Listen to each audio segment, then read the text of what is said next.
So hello to one more meeting of the book club, and we are missing our doyen Mohini very much this morning. I mean, morning for her, but we'll get into it. Today we are discussing the book "The Remains of the Day" by Kazuo Ishiguro. I can't pronounce his name. And the honors will be done by Sheena Shahani, who's the most avid reader that I know and a very thorough reader. And she will be interviewing Alka Joglekar about the book. Thank you. Thank you. Carry on. Good evening, ladies, and I think we have some gentlemen here. For today's session, we are back with literary fiction, my favorite genre. We have a neoclassic novel, The Remains of the Day, by the Japanese-British author and novelist Kazuo Ishiguro.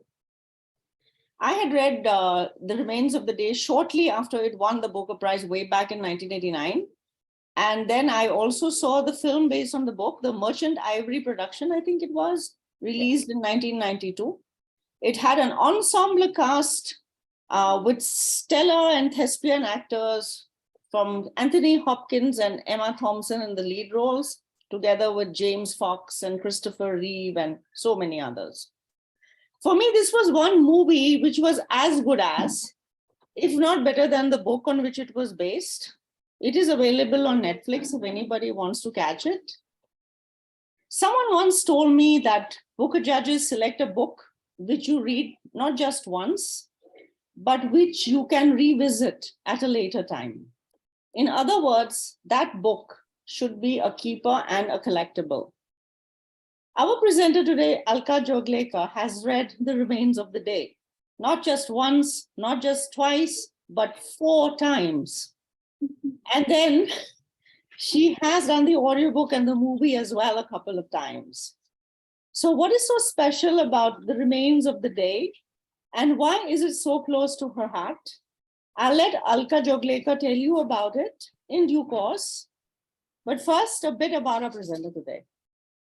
Alka has over 30 years of experience in varied fields, starting with 10 years as an IT professional, followed by roles in corporate training, academic course preparation, customer relations, travel and tourism, probably very well traveled. She's currently working as the systems and technology lead at a Mumbai-based NGO in the field of education. She's a prolific, avid, voracious reader and loves discussing books with like-minded bookaholics, and loves book clubs because they bring out different ideas and thoughts. She prefers fiction to nonfiction like me. Her favorite genre is crime thrillers, detective stories, and she is a diehard fan of Agatha Christie mysteries. I am too. So anyway, enough of that, and I will now not take more time. Over to Alka Joglekar. Welcome. Thank you so much. I'll start sharing my screen, if I may, so that we can We'll all mute now. Yeah. Yeah.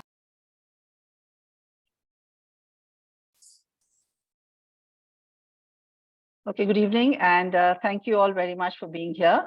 My name is Alka Joglekar, and I'll be presenting The Remains of the Day by Kazuo Ishiguro. So before we start the book, let me tell you a little bit of something about the author. So Sir Kazuo Ishiguro was born in Nagasaki in Japan in 1954 and moved to UK with his family in 1960. Now, it is supposed to be a temporary 2-year stint for the family. So they're always going to go back to Japan, which is why his parents didn't have that, immigrant point of view, where they're saying that we have to adapt to this country because this is our new home.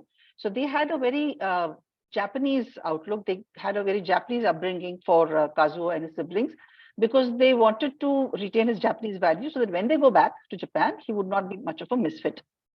So Kazuo has mentioned in a BBC interview how growing up in a Japanese family in the UK was crucial to his writing, enabling him to see things from a different perspective from that of many of his English peers.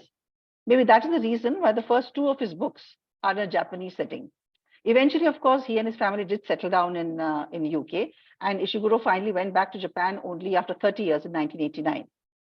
Now, as a teenager, Ishiguro loved music, and actually his dream was to be a songwriter when he grew up.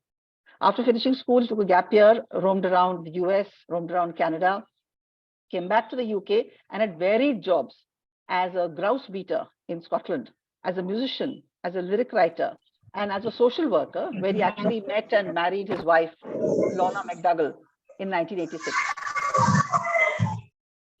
He graduated with a BA in English and philosophy from the University of Kent. Then he attended the pioneering creative writing course at the University of East Anglia and got an MA. In fact, the thesis that he wrote for his MA became his first novel, A Pale View of the Hills, which was published in 1982. Now, he's been writing full-time since 1983, and of course has received many, many accolades and awards. Shortly after the publication of his first novel, he was nominated as one of 20 best young British writers. He's been nominated 4 times for the Booker, for An Artist of the Floating World, When We Were Orphans, Never Let Me Go, and of course, The Remains of the Day, which actually won the award in 1989. He received the Nobel Prize for Literature in 2017, and he was knighted in 2018. So Sir Kazuo Ishiguro is named as one of the top 50 British authors since 1945. Last but definitely not the least, he's also got an Academy Award nomination for a screenplay that he's written for the British film called Living. It's the recent one, 2023 Academy Award nomination. He's also got the BAFTA nomination for that. And incidentally, with that nomination, he joins a very elite group of only, 5 plus he is the 6th one, of people who are Nobel laureates and who've also been nominated for Academy Awards. So someone like, they're like George Bernard Shaw, John Steinbeck, Jean-Paul Sartre, Harold Pinter, and Bob Dylan. Out of these 2, only George Bernard Shaw and Bob Dylan actually won both an Oscar and an Academy Award. So this is about the author. But before we get into his book, I just want to take a little step back and listen to what Kazuo Ishiguro says about his writing process. Okay? So he says that in an interview, he has said that he always starts with a theme or an idea. He doesn't think about the story or the character. He says he's not really interested in what happens in his novels, but more interested in what people think happened and their struggles with the different versions of the things that have happened, what they feel have happened, which is why memory and how one remembers past events is a very, very integral part of all his books. The main characters in his books all have their own truths, their own way of looking at things, the way they see themselves, their relationships, their situations.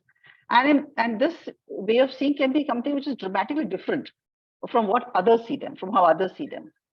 He's absolutely fascinated by the thought of what happens to a person who gives his best, or what he thinks that it's his best to some work or to a vocation or to a cause, only to find that because maybe he didn't have a perspective of his times, he has contributed to something which is maybe worthless or even possibly evil. That is why this particular theme is explored in 2 of his books, The Artist of the Floating World and this one, The Remains of the Day. Now, the novel is actually the story of Stevens, which is a first-person narration by Stevens, who's a very reserved, very correct English butler who has dedicated his life to the service of Lord Darlington from Darlington Hall, who has now passed away. The novel begins in 1956, when Stevens is now employed as the butler to the new owner, who is a very rich American called Mr. Faraday. He receives a letter from an old colleague of his, Miss Kenton, who is the housekeeper, and reading between the lines of her letter, he feels that she is not happy in her marriage and that she wants to come back to work. This actually is a great thing for Stevens because he's having a major problem with his staffing plan. And so he thinks that a very competent and an experienced housekeeper like Miss Kenton, if she comes back, well, things will be great and his staffing problems will all be solved. Coincidentally, at the same time, Mr. Faraday has offered Stevens the loan of his car to take a week-long motoring trip. So he says, fine. And since he now believes that Miss Kenton, who now is Mrs. Ben, wants to come back, he says, fine, I'll drive down to visit her and ask her to come back and work at Darlington Hall. Now, as he starts his motoring trip, the book becomes a series of flashbacks into the time in 1930s when Miss Kenton was the housekeeper at Darlington Hall, interspersed with the current experience of Stevens on his motoring trip. So Ishiguro says that this juxtaposition of memories is something that he uses a lot because he likes to see what current events trigger past memories. And why would someone remember a particular incident from the past at a specific time in the present? So he's very intrigued by that. Now, Stevens talks about or reminisces about the lavish meetings which are held at Darlington Hall just before World War II between representatives of Hitler's Nazi party and sympathetic English aristocrats. Now, Stevens' unshakable loyalty to Lord Darlington comes through very clearly. And it's very clear he thinks Lord Darlington is a very honorable man and admires him greatly. Now, here we slowly unravel the first theme of the book, that Lord Darlington is one of those British aristocrats who, like many others in the British civil service at that time, admired Hitler because they believed that he was going to revive Germany's economy and would be a strong, very strong force to stop the spread of communism. Many of them also had this very British sense of fair play, and they felt that a vanquished enemy should be treated with dignity. And the treatment that was meted out to Germany at the end of World War I at the Treaty of Versailles, they felt was really, really unfair and in very bad taste, and definitely not something that Englishmen should condone.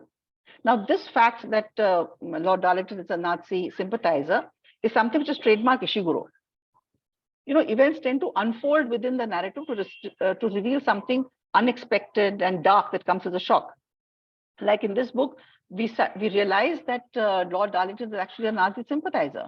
Similarly, in other books, for example, in his book, Never Let Me Go, the fact that the children are clones and are going to be used for organ harvesting comes slowly to us. It's revealed to us slowly. Similarly, in Clara and the Sun, the reason why Clara is brought home as a companion to the sick child is also revealed to us later.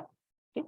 So, and we get the information about Lord Darlington's fascist leanings, not directly from Stevens, right? Because he doesn't say anything about Lord Darlington except about how good he is, but slowly through subtext, right, from the reactions of other people and from an incident that Stevens remembers. Now, Lord Darlington, who was at that time under the influence of a very virulent anti-Semitic organization in UK, which is led by a very well-known British fascist called Sir Oswald Mosley.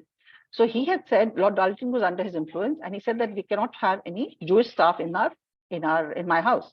So he asked Stevens to remove 2 Jewish maids from the staff.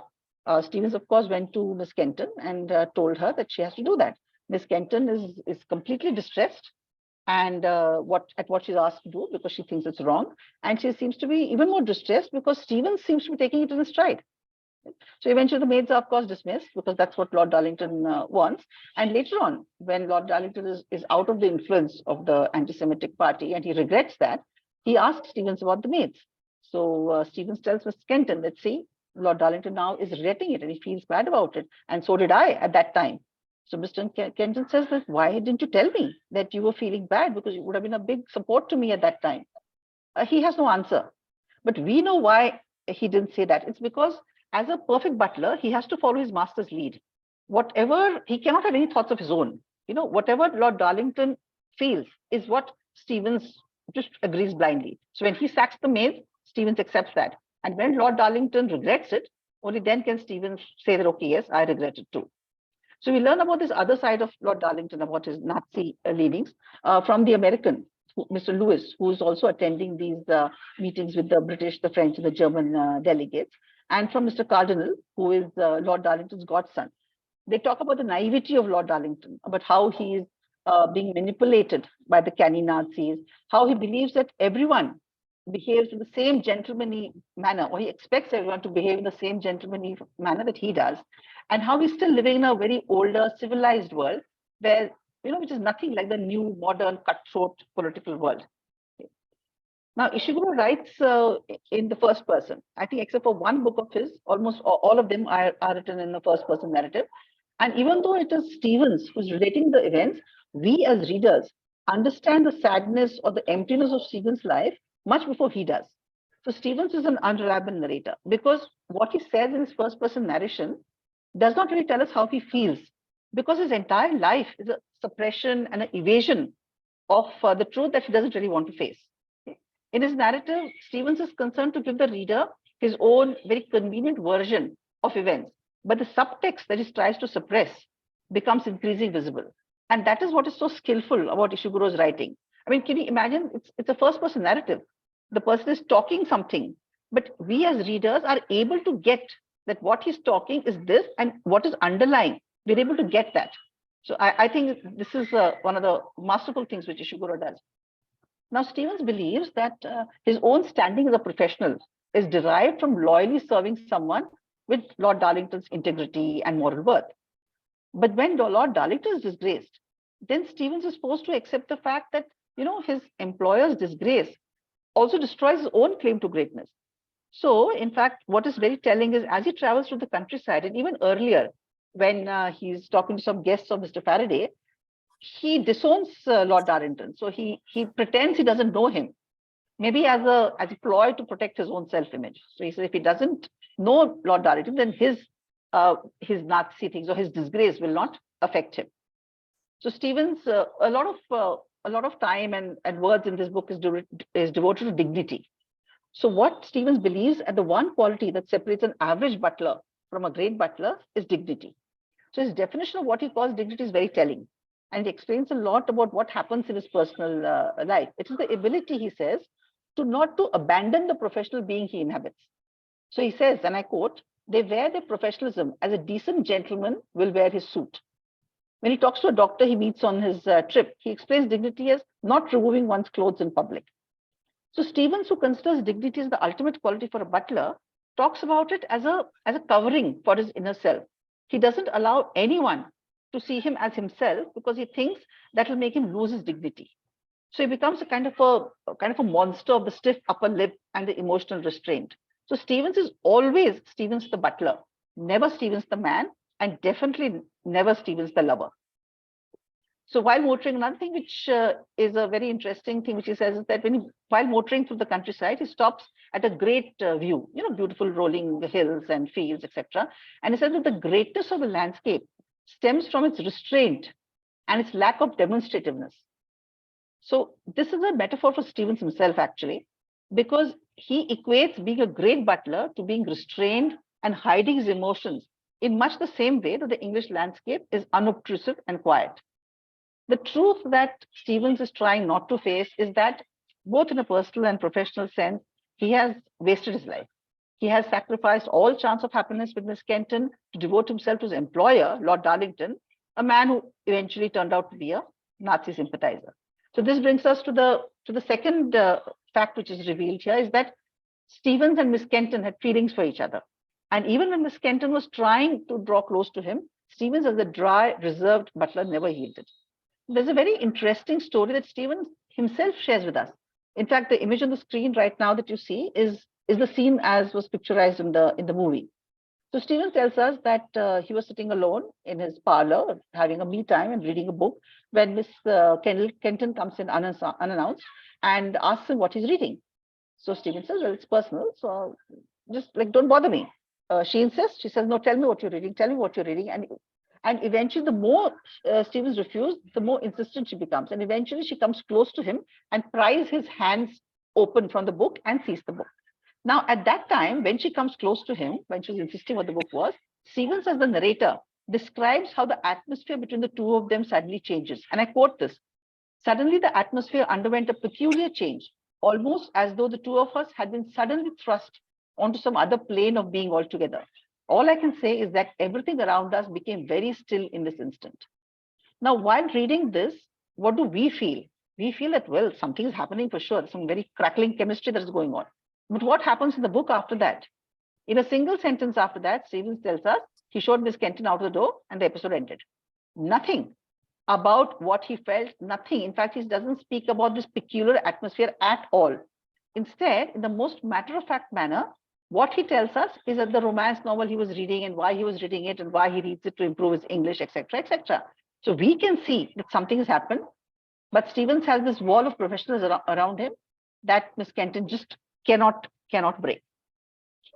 So as Stevens continues his motoring trip, he meets all types of people on the way, and they make him face up to his life and what he's achieved or what he's not achieved.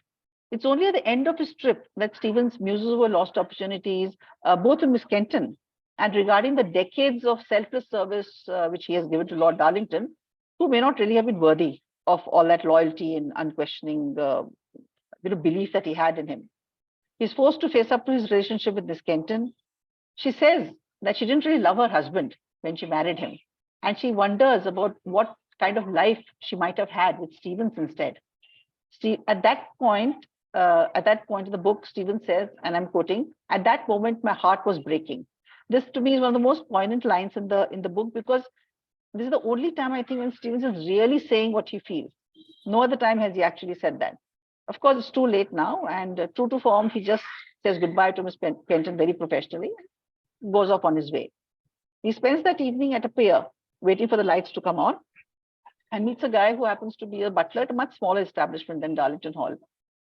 Stevens finally opens up to him and is forced to admit that at least Lord Darlington made his own mistakes. He was courageous enough to follow his own path, even if it was a misguided one. But Stevens, he just trusted him and just blindly followed him because he thought he was going to be a part of something worthwhile. He said, what is the dignity in that? I'm just a follower. I don't even have my own thoughts. He's overcome by a sense of futility in his life, especially when he thought that he was contributed to something much bigger than what he was. He thought he was, being part of world affairs, of bringing nations together or doing something very, very important. But it was nothing of that sort. At the end is the stranger who suggests that it's better to enjoy the present time in one's life rather than dwell on the past, as the evening is the best time of the day. The book ends on a positive note, with Stevens appearing to have taken this to heart as he focuses on the titular remains of the day, and which is referring to his future service, which is what is left of his old life, and how he's going to impress Mr. Faraday with his newfound skills of bantering. Now, someone has said about Kazuo Ishiguro's books that they are lyrical tales of regret with subtle optimism. I find that sentence really good and very true. So this is true about this book, of course, and also about all of his books. So let's take this book. This book is definitely a story of regret that Stevens feels as he contemplates the life he has led. He realizes that what he has so proudly worked for all his life is false, is wrong, and possibly even criminal. Okay, all his dedication, his hard work, it's all towards a worthless cause. And again, maybe even a criminal cause. It is not what Stevens said that affects actually us, but what is left unsaid. So Kazuo Ishiguro says that I tend to be attracted to pre-war and post-war settings because I'm interested in this business of values and ideals being tested and people having to face up to the notion that their ideals weren't quite what they thought they were before the test came. So this book is also about subtle optimism, because though Stevens realizes that he has followed blindly and not even made his own mistakes, he is looking forward to new avenues and a new master. So even though one feels sad for Stevens and also rather exasperated with him, the book ends on a positive note because he's brave enough to take on the future and try to adapt to this new world that is so bewilderingly different from what he was used to. And of course, to learn the skill of bantering, which is something which I found really, really funny. So this is my report on the book. And actually, I don't want to spend too much time on it because I think we should spend more time discussing it rather than just one person talking about it. So that's me done. And thank you so much.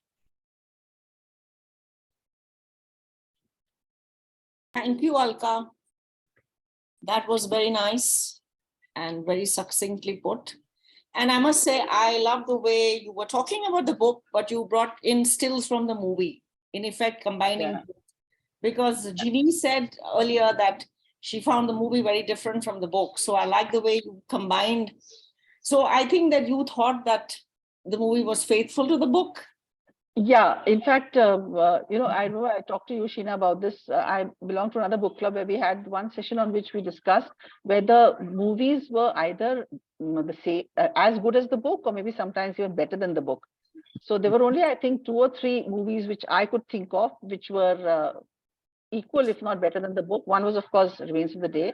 The other I thought was Gone with the Wind. And the third was To Serve with Love, where the To Serve with Love, the movie is like miles better than the book, because the book is quite just a tome, it's nothing, it's not interesting. So that is why I really like the movie very much. And in fact, I think the movie, I won't say better than the book, because the book is absolutely fascinating.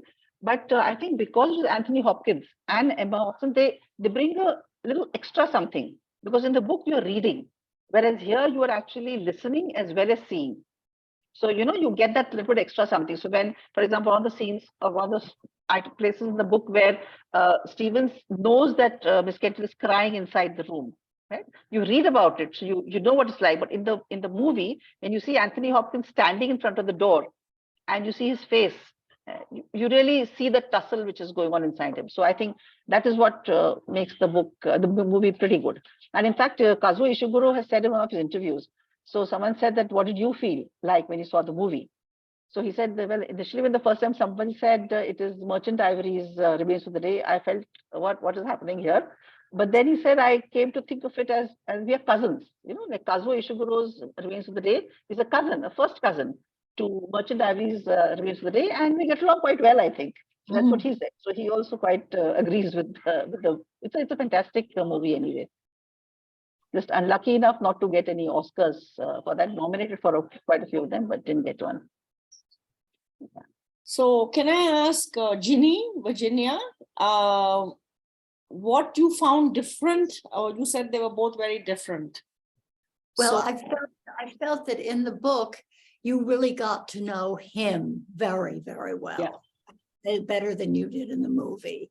Whereas you didn't have any, you really didn't, she was fleshed out in the movie to be a much broader, deeper person than you is described in the book.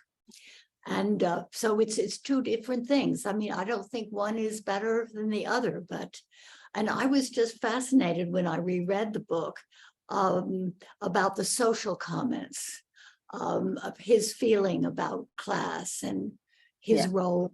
I think he gives a wonderful portrait of England at that time and the anti-Semitism. And so that's all I have to say. Yes, Latika, you had something to say? Latika, you're on mute. Mute.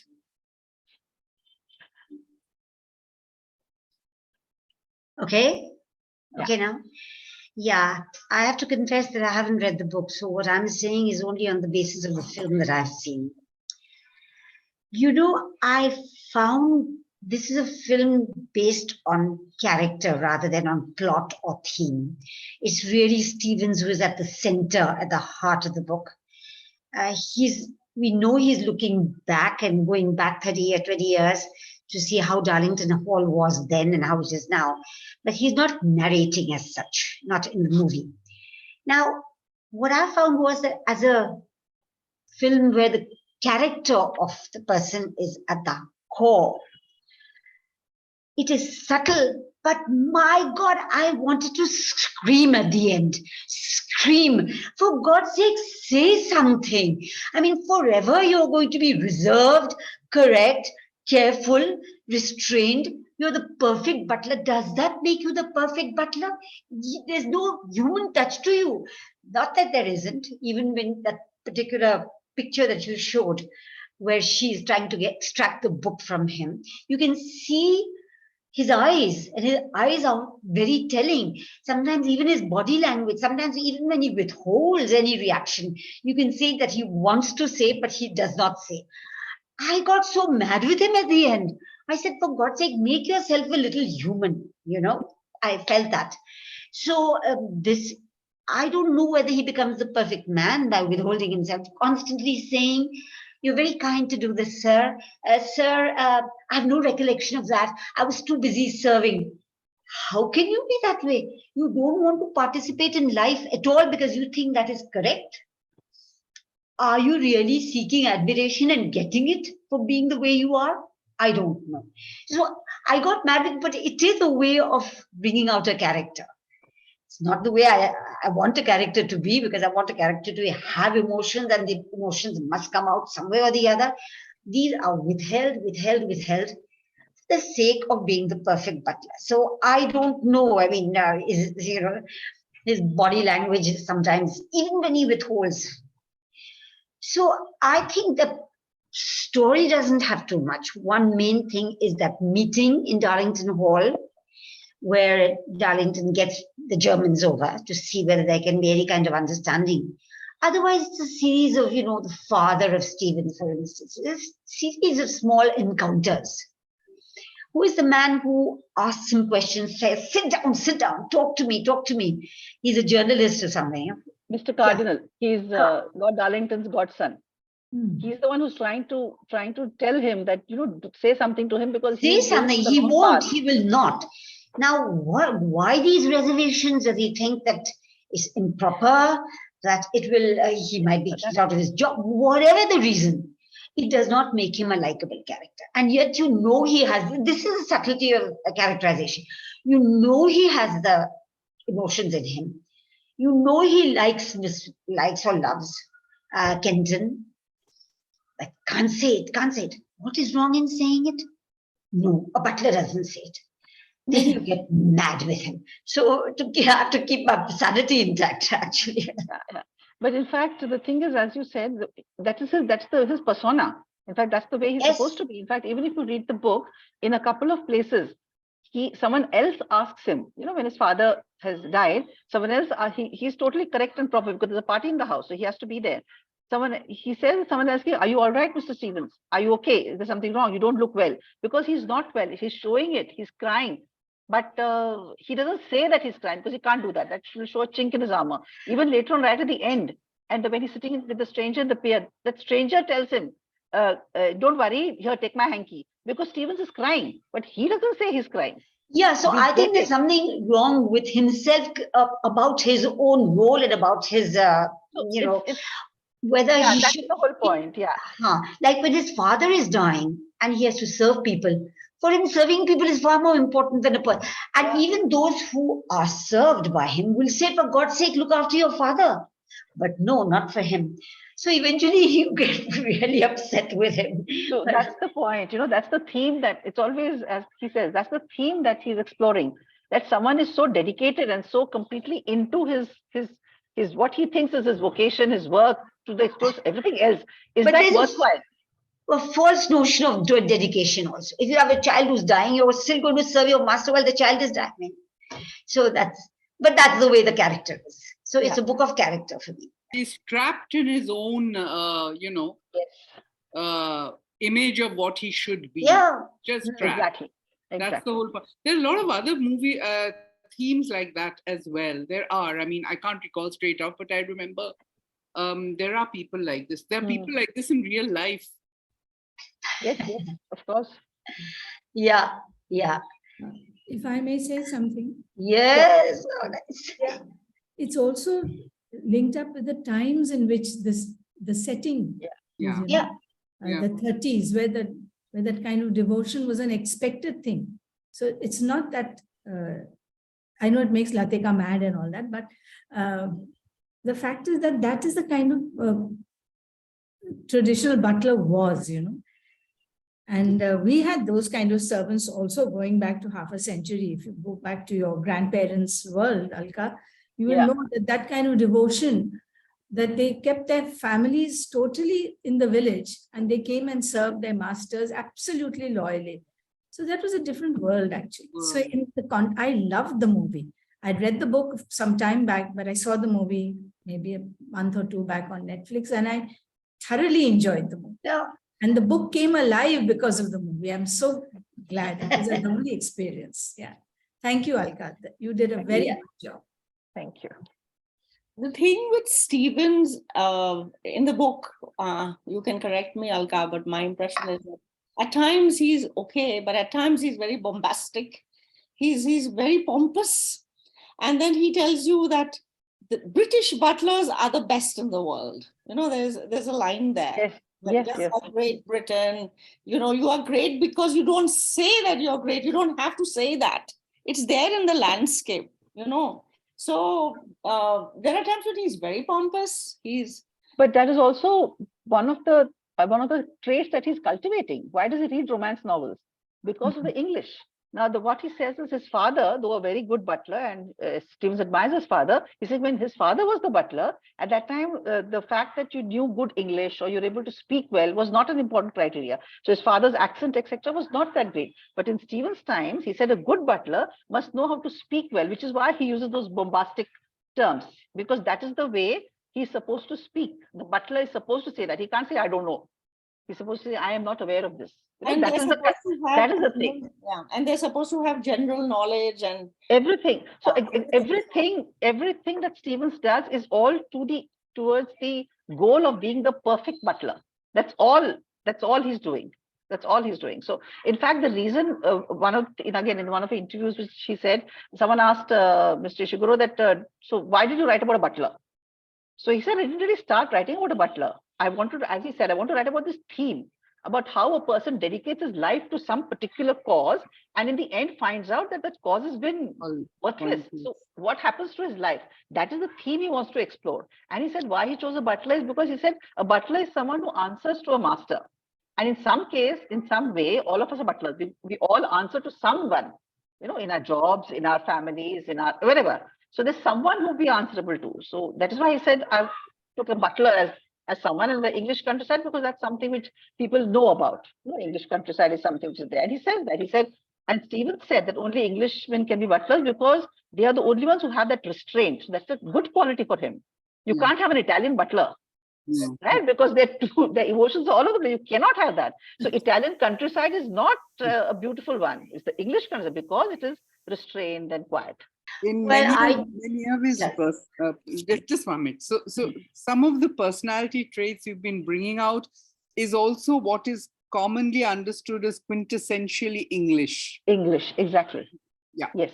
The stiff British upper lip. Yes, exactly. Yeah. Where I got the feeling that yes, the other serial we all saw was Downton Abbey, which also has a butler. Correct to the core. Absolutely.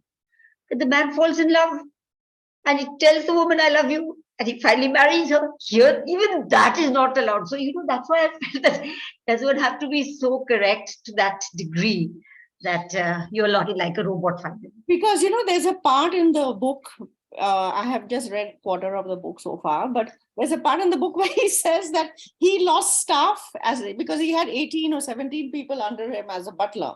And he lost staff because the butler and the housekeeper or the footman fell in love and as somebody who devises a staff plan, he his staff plan goes into tatters and he has to find replacements. And so he was against this. He didn't feel that you should fall in love and then you should leave, your job and just go away. Because that's a dereliction of duty, which is an aspect of being a butler. So that's why he controlled himself, Can I come in with yes, please. my comment? Yes, please. Yeah, actually, I haven't seen the movie, and now I'm really tempted from what I've heard. But I think what we have in the novel is really talking about a certain class of people, a certain period of British society, the aristocracy, the way they led their lives. And the butler was an intrinsic part of that particular class. Yeah. And it's gone. And I think already we are seeing traces of that. Yeah? Whereas, as you've rightly said, Alka, he stands for that particular class, that in that society, the role of the butler. And therefore, I mean, I can appreciate Latika's anger at not being more human, but see, that's the role he's taken on.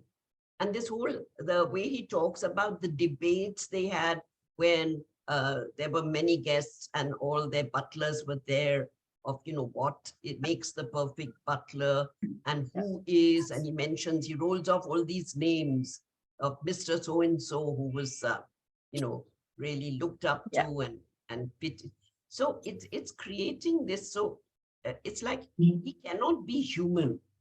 He has to Yeah. be, Like Queen Elizabeth II. Yeah. well, yes, they're Yeah. Yeah. I all mean, royal. she They- sacrificed everything, including her entire family, Absolutely. for this so-called image of royalty. I mean, so wrong.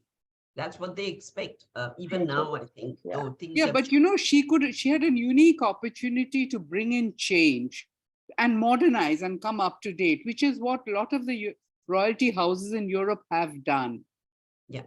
But not her. So that now, it's look, she has left a wake of people really finished, behind her. I look upon it, her entire family, every single one of them. So including her own children and grandchildren. and her sister. I think And she her sister started off with her sister. wow. So She yeah. really, yeah. Whereas that's if she had adapted, I felt for a lot of occasions when she could have, but she was so unsure of her own self that she couldn't stand up for what her heart told her is the right thing, Because why? The queen is not supposed to have a heart. Okay. or be a mother. I think Yeah. Charles certainly suffered. I mean, I don't know about the other children. Definitely. Yeah. So you're quite right. It's fitting into what one is expected Yeah. to do, Yeah. and they're not deviating at all from Yeah. that. But In fact, yeah, Yeah. sorry. no, Sorry, I sorry. think that eventually, I think he wakes up to the fact that what does he achieve? That Yeah, yeah, in that a sense, also correct. lose It- out. He did, yeah. And there's no going back, of course. Yeah. Yeah. Of course, but the thing is, what you talked about was about the class and what that is the kind of butlers they used to be. That is true. In 1930s, that is what he was doing, which is why he's finding such a tough task to adapt to the new Mr. Faraday, because he's much more casual. Mr. Faraday expects to joke with him. He teases him, and Stevens is thrown completely. He doesn't know how to do that. He's Right? American, isn't he? He is. He's Yeah, he American, is. yes. Mm. So I like the way he uses the word bantering. Bantering is a very old-fashioned term. So he uses bantering. He doesn't say teasing. He doesn't, say making jokes. He says bantering. So that again Alka, shows how we've much lost out you. of. The voice, the Sing. sound seems to have gone. Is it okay now? No? Now, yeah. Now, Fine. Okay. Yeah. Mm. So I mean that's another thing that shows that how he's a kind of an anachronism in this today's world. He's living still in the past. He has to kind of pull himself into the present, which he tries to do. The end is the end is positive. He's going to learn bantering. So that's how it ends, which is good. We've spoken so much about Stevens, but I think the character of Kenton was also extremely interesting.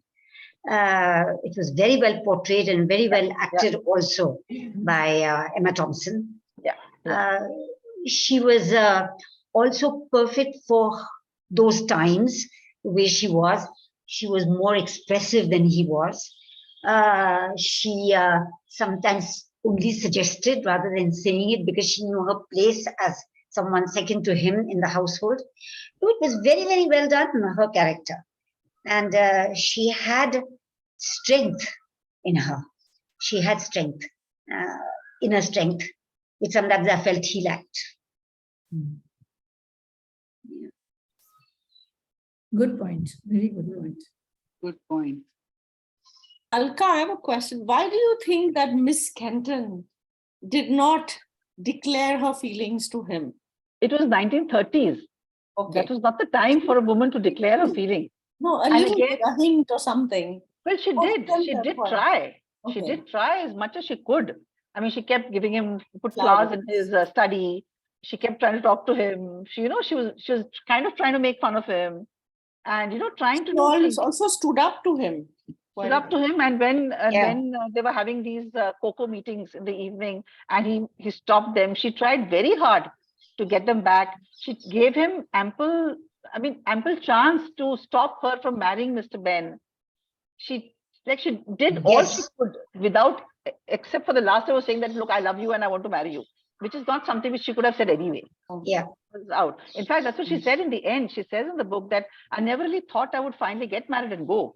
I thought I did it only to kind of tease you and prod you to make to have some reaction from you.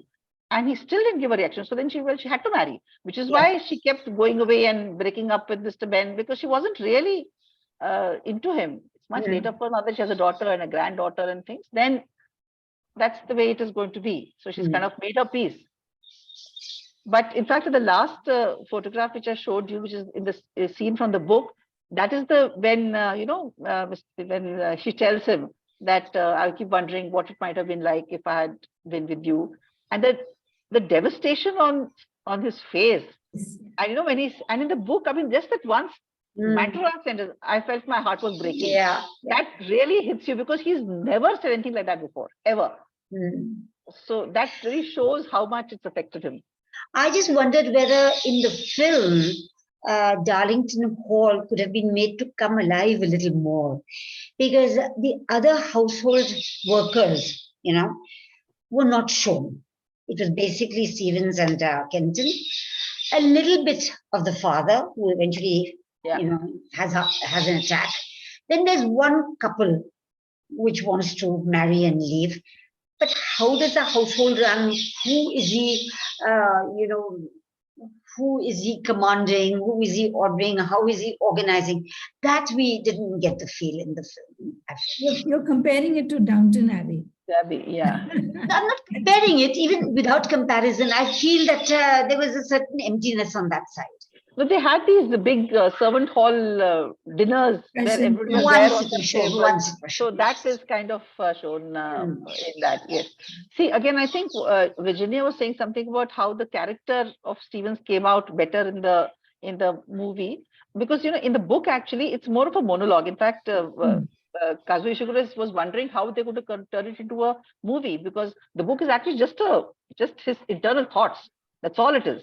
So how do they do that? So which is why they had to make it into events, right? So which is why then in the book, because he's a unreliable narrator, what he's saying is a flat thing. He's giving you only one aspect of what he believes. Whereas in the movie, because it's Anthony Hopkins also, he's able to give you more of a nuanced presentation. Yeah, well, I got very provoked by him. I hope others did too. I felt sad actually. Huh? I was very sorry for him. I was provoked by him. I felt very sad for him. I mean, all because of his own doing, of course, but he was, I think, as he said, trapped in his own thinking of what one ought to do, which happens to so many people, right? People do it. But the thoughts, if it happens to a lot of people in a certain context, when they're out of that context, then they show themselves a little more. This doesn't happen. Sometimes when you adopt a persona, then you sort of believe that persona. You have to. 24/7. Anywhere and everywhere. Oh, yeah. See, I don't know. It's a psychological thing, no? Yeah. Again, I point to Elizabeth II. Yeah. Real life. I don't know if anyone of you has read his book Never Let Me Go.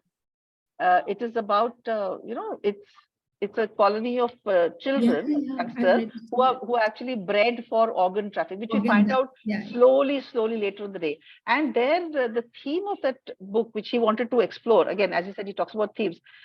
He says that I wanted to explore the theme that how even if someone can escape from something, they are so bound into that they just don't think. Now, these children, once they're out in the world, what is to stop them from going away somewhere? Nothing. Nobody's holding on to them, but they don't. So that is what he's saying. How do people are so programmed to think in a particular way that they feel that is it. And I remember when we had this discussion in my other book club, I said, like, for example, you have married women who think that they can not get out of this because that's what they're conditioned to do. Nothing is stopping them. Tomorrow, if they decide to step out of the house and go somewhere and do something, what will happen? Nothing will happen, but they just don't, because they feel that's not something which they can do. It's like the same thing, right? That you're conditioned. You're breaking your entire identity and raison d'etre. And it's difficult to take that. Absolutely. It's a very big step to take. It's a very big, and people just, they have to think completely away from what they've been thinking so far. And not all people can do that. I just want to ask whether you felt there was a little difference between the book and the film as far as the ending was concerned. I didn't see any optimism in the ending in the film. I don't know whether the book had it. The book had it. The book had it because he talks about it. He's like, now I'm going to go back and I'm going to learn bantering. Well, we didn't have that in the film. Yeah, so in the film, they just pan out, right? And it stops just like that. So yes, I mean, I guess in the book, in the movie, not so much, but in the book, he clearly, it says that that's what I'm going to do now. So he's all energized and he's going on to his new life. And so that's what the remains of the day. So the remains of his life is what he's going to now focus on, which is, so it is a positive. Definitely in the book, it is positive. So I didn't get that feeling in the film. I don't know if others who saw the film felt that way. Okay, anyone else has any questions, please? Those who have not yet spoken. Yeah, Sheena, if I may have a minute, please. Of course. First of all, Alka, thanks very much. Your presentation was so crisp and so focused. I just loved it. I haven't seen the film, though I have read the book. Now, you might disagree with this, but where was the need to create a spectacularly dull-witted central character like Stevens? Now, all this talk about dedication and loyalty is, of course, fine, but that does not necessarily exclude a modicum of intelligence. That a man is completely bereft of any independent thinking is a little hard to accept. And as for butlers, let me tell you, the most famous butler in English literature is probably Jeeves. And he's intelligent to the point of being a genius. And then the other way around. Bertie probably follows Jeeves much more than So I think I find it's a bit of a weakness in the plot that you need to have an unrealistically dumb central character for the story to move forward. How would you react to that? Yeah, I think probably to bring home the point, again, as I say, that it is not the character that is important to him. It is the theme that he's trying to put across. And the theme is what happens if someone single-mindedly does one thing, and at the end of the day finds that what he's done is worthless. That's the theme he wants to explore. So for the person to be single-mindedly doing something, he has to be not thinking about anything else, right? So he has to be not intelligent. Otherwise, if he was intelligent, he would have understood what everybody is trying to tell him, that Lord Darlington is not what you think. Everybody is saying, you see in the movie, Mr. Cardinal, he goes mad trying to explain to him that why the hell can't you get it? And we can see it in the book. When you read the book, that time we can see it. And especially with the Jewish maids, that is something where any intelligent person should have said it, right? But see, that is also a very telling thing, because in the end, when Darlington says that, oh, I've made a mistake, that's when he says, oh, even I thought it was a mistake. So that is the whole point. I think he wants to get it out that he is that single-minded thing, which is why he can't be intelligent.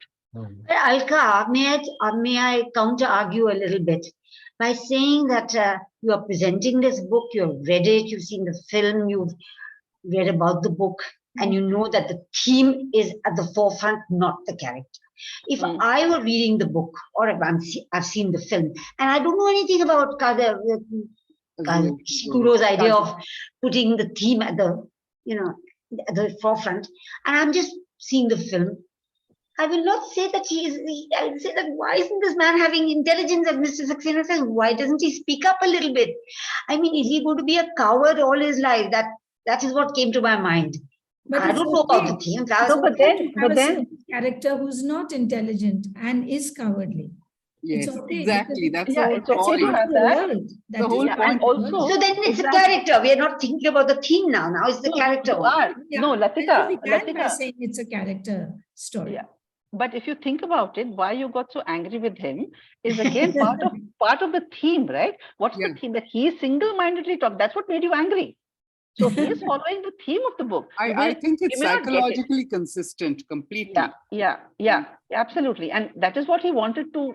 Even if you see in his other book, The Artist of the Floating World, there again, it is talking about a Japanese artist who did some propaganda work for Japan in the time of the Second World War. And after the war is done, now people are kind of looking at him and saying, what the hell did you do? Because it was all wrong. But he's trying to justify, look, I did what I thought was right, and I believed in that, and it was a job. And so again, the same thing, what you're doing. And in fact, in one of I listened to an interview of Ishiguro, and one of the questions they asked was a very intelligent question. They said that in Nazi Germany, the soldiers or the SS, etc., they did all these atrocities, and they kept saying that, look, we did it because our boss told us to do. So we are not culpable. Isn't it the same thing like the butler or the servants? That they say, look, our boss, our master says this, which is why we follow this. We are not culpable. That's exactly the theme. So that is what he's just trying to say. If they thought differently, and there are butlers who think differently. He's talked about in the book. He's given examples of butlers who flit from one master to the other, right? Because they feel this one is not up to the mark. So there are people who do that. Now, this Well, I'm glad I had a reaction to him, you know, to the character who embodies the theme. I'm glad I reacted, got provoked. Otherwise, I'd say, "Ha, ye theme hai, ye character hai, theek hai." No, the whole point, I think, is that, it's psychologically consistent. You meet people like this in real life. You meet it today, which is such a polarized society, right? And sometimes you wonder, why is XYZ behaving or thinking like this? And you can't get them to break out of it. I mean, I can quote, but then I don't want to become political. Yeah. But Leave that aside. So, but it's, as I said, it's psychologically very, very consistent, I think. Yeah, it is consistent. No, I'm not quarreling with that. It's done a good job. So one understands now the psyche of people who just can't break out of their stupidity. Yeah.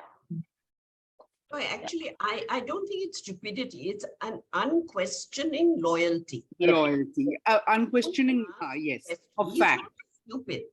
Yeah. Actually, he reads just to be able to answer or say whatever. But it's this unquestioning loyalty. This is the way I have to. So I wouldn't call him stupid or unintelligent. It's what he's made for himself. And I think you're quite right, as Alka said. There are people who give themselves up to their profession and forget to an idea.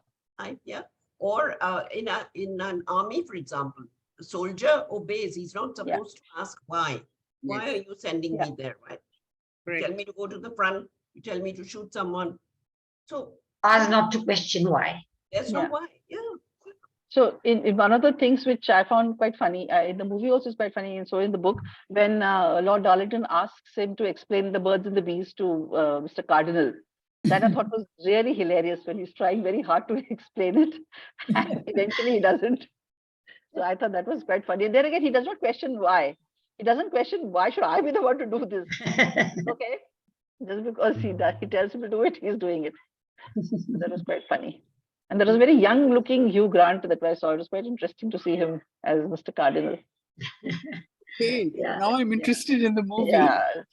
And again, in the movie, what the change they did was, I don't know why they did that, is that in the book, this Mr. Faraday, who actually buys the Darlington Hall, is different from the Mr. Lewis, who attends in the meeting. Whereas in the movie, they've kept the same person, which maybe, I don't know, don't have any other casting issues. So maybe they wanted Mr. Reven, wanted him to play a bigger part. So that's why. But otherwise, they are two different people in the book.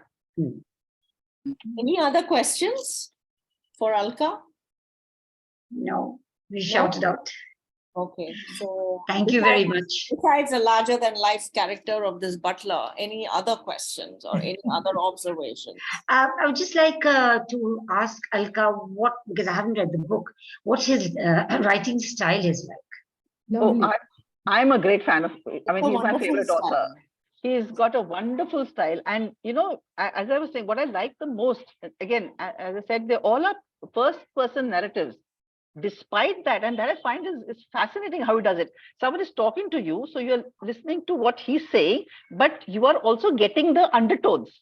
From like normally when you want to get the undertones, you have someone saying it's an external, third person, right? And then you hear or someone else, the author is telling you the undertones. Here you get the undertones from what the person is speaking himself, which I haven't seen anyone else do that. And all his books are like that. And the way he kind of opens out the layer after layer. So you wonder what the hell is what is happening. All of them, especially Never Let Me Go was my first book which I read of Ishiguro. And when I found out what it was, I had to just sit for a minute and say, oh my God, this is what has happened. Even with this one, when I read it for the first time, I said, wow, that's where he's going. So I find that one of his most, and of course his English is very good. Simple English. Simple English, very easy. I would say that in the film, his, the expression of Anthony Hopkins and his body language speaks so much when he leaves so much unsaid. It is Yeah, all yeah. said by the face and the body. Yeah, yeah, For instance, when she tells him that she's going to get married, yeah, yeah. and you will see his body stiffen, and all he says is congratulations. That's all comes out, but you can see him reacting. Yeah, but I thought the book is exceptionally well written. The Yeah. way he uses the language is really admirable. Fantastic. It's very controlled, very restrained. Yeah. There's no extravagance, no flamboyance. Yeah. And I like the pace at which he develops the story. The Yeah. way it unfolds. Yes. That's a pleasure. I really enjoyed that part of it. You should. I don't know whether you've read his other books or not, but if you haven't, Never Let Me Go and Clara and the Sun. Yeah, I've read both of them. I've read both of them. They're fantastic, but I think Absolutely, they're really absolutely. good. Yeah, so they're really good. I think we discussed Clara in this group once, didn't Yes. we? Clara Okay. and Son. So Yeah. I wasn't. I think Mohini had done that presentation, if I'm not mistaken. I could be wrong. Okay. I'm part of 2 or 3 book clubs, so I don't know what. Yeah. Okay, does anybody Okay. have any more questions? No. Then Latika, may I ask you to give a vote of thanks? Well, what can I say? I think it was extremely enjoyable. Alka, you had it all in you. You knew the book backwards, it seemed to me. You knew the film backwards, it seemed to me. So I think your presentation was, sorry? She's read it 4 times. Yeah. And so she really knew it. She knew every argument. She knew every eyebrow that was raised or eyes that were widened. So I think it came home to us, with full force of the writer and full force of the personality of Seelan, the central character. So maybe continue having more of these. Thank you very much, Alka, and thank you for all who participated. Thank you so much. Thank you. Thank you. Thank you. Everybody. Bye. Bye. 1 minute, guys. Yeah. Alka, thank you. And we hope to see you more often as a Yes. presenter in our book club, because this was your first time, I believe. In this book club, yes. Yeah, and I just, এরকম আরো অনেক cinema দেখতে হলে download করুন click app what's that? Smoking is injurious to health. Oh gosh. It causes I think somebody's has started a movie. Or ধূমপান something. স্বাস্থ্যের পক্ষে ক্ষতি I think it's I'm me. just leaving. Cancer How do মদ্যপান I stop it? স্বাস্থ্যের পক্ষে ক্ষতি No, it is someone's. consuming alcohol I don't know. is injurious to health. I don't know, someone. Okay, then I left, just I want- think. Yeah. Okay, sorry guys. I don't know how to stop that. No, it stopped. It stopped. I think it was. Yeah. Thank you. Bye. Thank you so much. Bye. Bye. Bye. Bye.